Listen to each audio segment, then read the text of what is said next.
INEC by law does not have the power to bar that candidate from running for office or to disqualify that candidate. Only the courts has the power to disqualify a candidate either from running for office or from occupying office. INEC doesn't have that power, which I think is a very obvious sort of, it makes INEC almost powerless. It seems that way because anyone can literally come and run for the office of the president of Nigeria. Yeah, so basically, as far as I know, the only thing that can stop you from running for the office of president is if either you've not attained the minimum age, which I think is 40, or you have been convicted of a crime in Nigeria. Sorry, I don't think convicted of a crime. If you have done a prison sentence for a crime in Nigeria, I think that's when. So either that or when you've not reached the age, the minimum age, I think that's the only thing that can bar you from running for president in Nigeria. So, Wow. actually, I think there's a third scenario. If you're a dual citizen who obtained dual citizenship through naturalization in another country, supposedly you're not allowed to run for, because you've sworn allegiance to another country, so you're supposedly not allowed to run for president in Nigeria. However, again, these are all sort of more suggestions than facts, because again, if you examine the Tinubu story, it becomes clear that at some point he actually did obtain citizenship in another country. But again, despite this being information that is available to INEC, INEC doesn't have the power to do anything about it. And then secondly, even if someone hasn't committed a criminal offense or gone to jail for it in Nigeria, are you then telling me that if someone has gone to jail abroad, that they can come back to Nigeria and then run for office? Apparently they can. Apparently they can. And apparently it has happened. Who writes these laws, really? Like, who goes through that is the question. That is the question. That is the question, because typically, how laws are passed in Nigeria is that they have to pass through the House of Representatives. So passes the first reading, the second reading, and the third reading. Then it goes to the Senate, then it goes to the president for presidential approval when it's signed into law, and then it's gazetted and it becomes law. So it's like a 5-step process. So what on paper, what that is supposed to do is that at every step of the way, the public has an opportunity to observe and critique this law. In practice, what happens, and I know this because I've worked on several such instances myself, back when I used to write legislative reviews of laws that were being passed, the House will do something called an accelerated hearing. So they'll do a first and second reading, maybe in the space of 24 hours.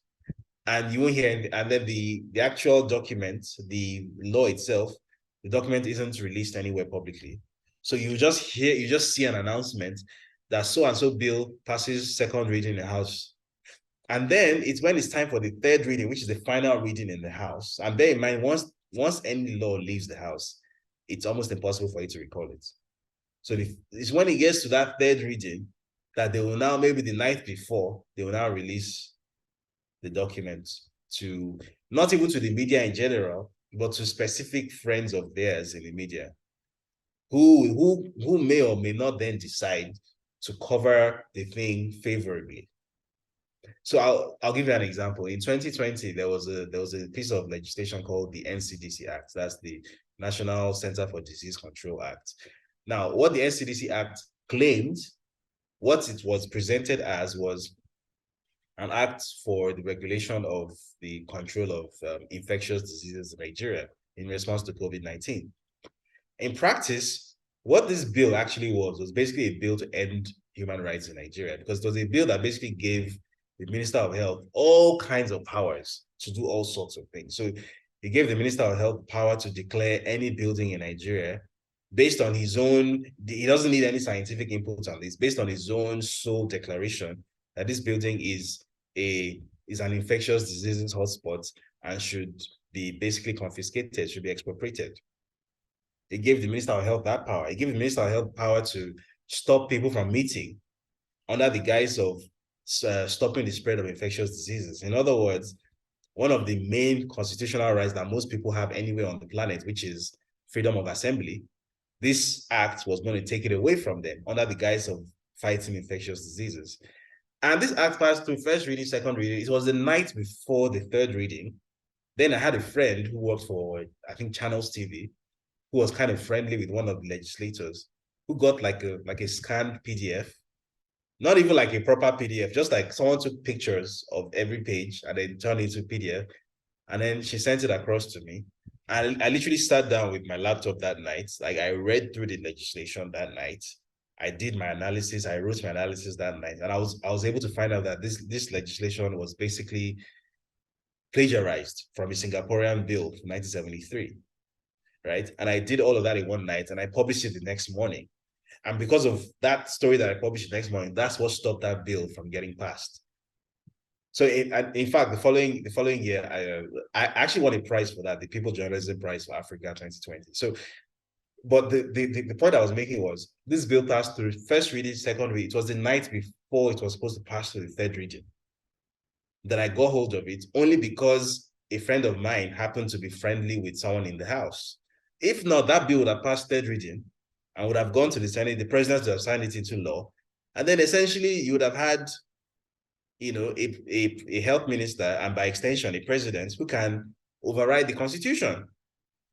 You know, so that's how laws are passed in Nigeria. This very opaque manner. One of the campaigns I've been trying to lead for years now is that there should be a central National Assembly database where anybody should be able to log in to see what bills are being considered today. So what bills are being read on the floor of the House? We should know. Why shouldn't we know? It's a democracy. But Nigeria is and if you spend more time speaking to people about Nigeria, you find out that it's what I call an electoral dictatorship. It's not run along democratic principles at all. We hold elections, supposedly, but the country itself isn't run democratically. We don't have access to things we should have access to. So on paper, for example, we have a Freedom of Information Act. But have you ever tried getting information from a Nigerian government body using the Freedom of Information Act? It's almost impossible. You know, so we hold elections, we call ourselves a democracy, but we're not a democracy. We're an electoral dictatorship. That's why it refers to Nigeria. So that's how come laws like that Electoral Act get passed, which got INEC of all the power to do the things that it's supposed to be able to do. And nobody's able to catch it because the reading of the bills is done in a very sort of very secretive manner so that the public doesn't have access to it, so that people like me don't have access to it.